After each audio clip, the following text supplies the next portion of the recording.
நாங்க இன்றைக்கு நன்றாய் நலமா இருக்கிறோம் என்றால் அது தேவ கிருபை. ஆண்டவரை ஏற்றுக்கொண்ட நாங்க அநேக ஆசீர்வாதங்களுடைய வாழ்க்கையிலே பெற்றுக்கொண்டோம்.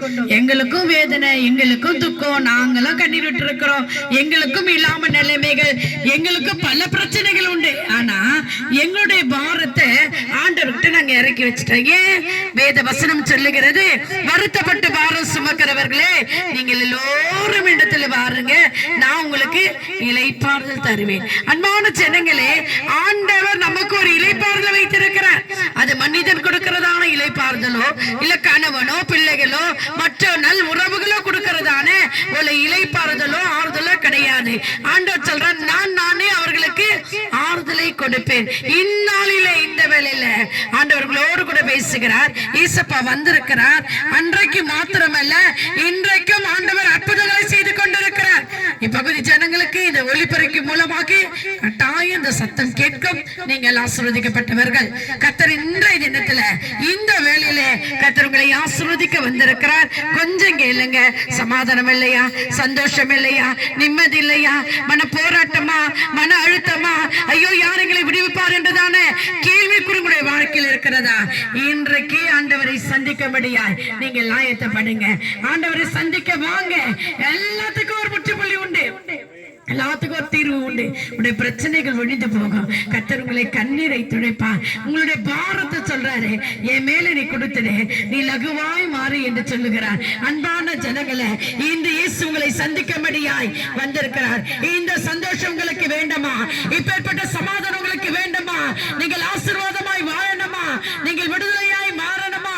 நிச்சயமாய் அந்த ஆசீர்வாதத்தை இந்த மாலை வேளையில, இந்த இரவலிலே நீங்கள் பெற்றுக்கொள்ள முடியாய் ஆண்டவர் உங்களை நேசிக்கிறவராய் இருக்கிறார். அன்பான ஜனங்களே, ஆண்டவர் சொல்லுகிறார், நான் உங்க மேல அன்பா இருக்கிறேன்னு சொல்லிட்டு மற்ற அன்பெல்லாம் சும்மா வேஸ்ட். இந்த உலகத்தில் நடக்கிற ஒவ்வொரு காரியமும் மாயா இருக்கிறது. ஆண்டவர் சொல்றாரு, நான் கொடுக்கிறதான சமாதானம் உனக்கு பெரிதா இருக்கும். நான் உன்னை நேசிக்கிறேன். உனக்கு என்னெல்லாம் வேண்டுமோ நீ கேளு, இயேசுவின் நாமத்தினாலே. அன்பான ஜனங்களே, நீங்க கேட்டு பாருங்க.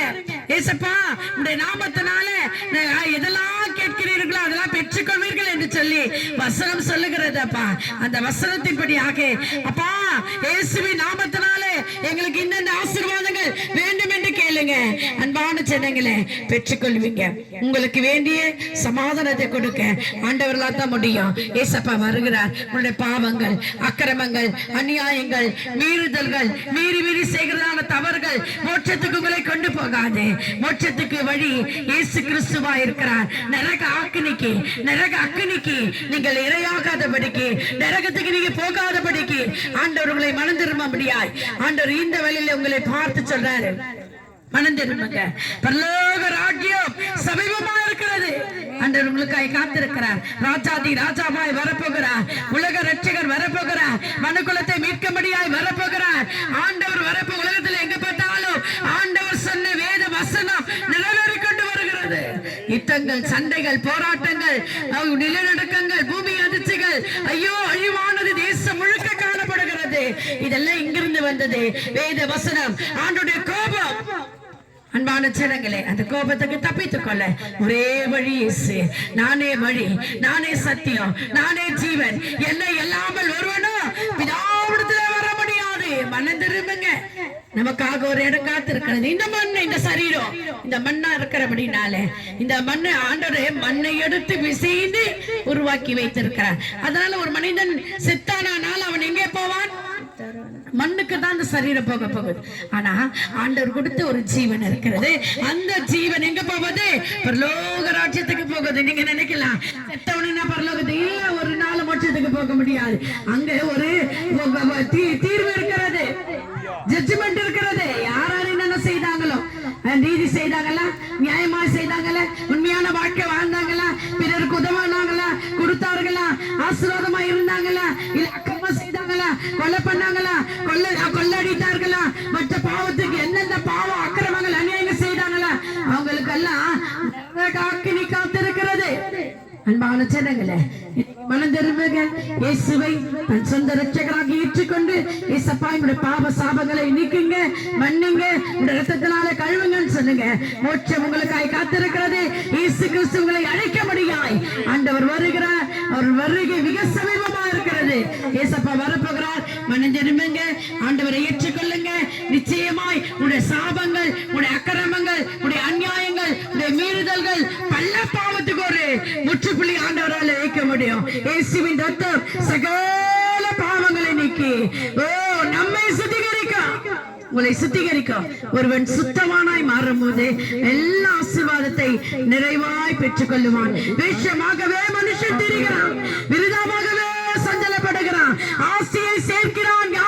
யார் அதை மாறிக்கொண்டான் என்று அறியாதிருக்க யார் கொண்டு போகப்பா? இன்னைக்கு மனுஷன் செத்து போறாப்பா, கஷ்டப்படுறான், வைக்கிறான், சேர்த்து வைக்கிறான். அது தர்மம் பண்ண போறது இல்ல, அது இல்லாதவங்க கொடுக்க போறது இல்ல. வைக்கிறான், யாருக்கு வைக்கிறான்? மரணம் ஒரு நாள் சந்திக்கும். அதை யார் வாரிக்கொள்வார் என்று தெரியல. அன்பான ஜனங்களே, இந்த நாளிலே இயேசு உங்களை நேசிக்கிறார். இந்த உலகமானது மாய. பூச்சம் போட்டு என்ன பண்ணும்? பணத்தை அழிக்கும், பொருளை அழிக்கும், வீட்டை அழிக்கும், வாசல் அழிக்கும். அழியாத ராட்சியம் நமக்கு இருக்கிறது. இயேசு கிறிஸ்து உங்களுக்காக எங்களுக்காக பரலோக ராஜ்யத்திலே நமக்காக ஒரு வீட்டை கட்டி இருக்கிறார். அந்த மனிதனால் கட்டப்பட்டதான வீடு அல்ல. ஆவியானவர் உன்னையும் என்னையும் வாழ வைக்க முடியாது. நித்திய காலமாய் நித்தியரோடு கூட ஆளுகை செய்கிற ஒரு வாழ்க்கை உண்டு. நீங்க தெரியலன்னா தெரிந்து கொள்ளுங்க. அதற்காகத்தான் நாங்க கத்துறோம், அதற்காகத்தான் பாடுறோம், அதற்காகத்தான் ஆடுறோம். இந்த நாள் எங்களுக்குள்ள ஒரு சந்தோஷம், இந்த நாள் எங்களுக்குள்ள ஒரு மகிழ்ச்சி. இயேசு எங்களுக்குள்ள இருக்கிறார். இயேசப்பா எங்களுக்கு வேறு நன்மை செய்கிறார். உங்களுக்கு நன்மை செய்வார், உங்களையும் வாழ வைப்பார். எந்த மனுஷனை பிரகாசிப்பிக்கிற அந்த மெய்யான ஒளியாகிய இயேசு கிறிஸ்து இந்த பகுதிக்கு வந்து இருக்கிறார். ஏற்றுக்கொண்ட உங்களை ஆசீர்வதிப்பார். வாங்க, உங்களுக்காக பிலிம் ஷோ போட போறாங்க. இயேசு கிறிஸ்துடைய படம் போட போறாங்க. வந்து பாருங்க. அதுல கடைசியாக மோட்ச நரக என்றதான காரியங்களை மிக அழகாக, விரிவாக, தெளிவாக, சிறப்பாக பேசும்போது கர்த்தர் உங்களை தொட்டு நரகன்னா என்ன, மோட்சனா என்னன்றதை தெரிந்து கொள்ளுவீங்க. உங்களுக்காக நாங்கள் உங்களை அழகாய் அழைக்கிறோம். கர்த்தர் தாமே பகுதி ஜனங்களை ஆசீர்வதிப்பாராக. ஆமென்.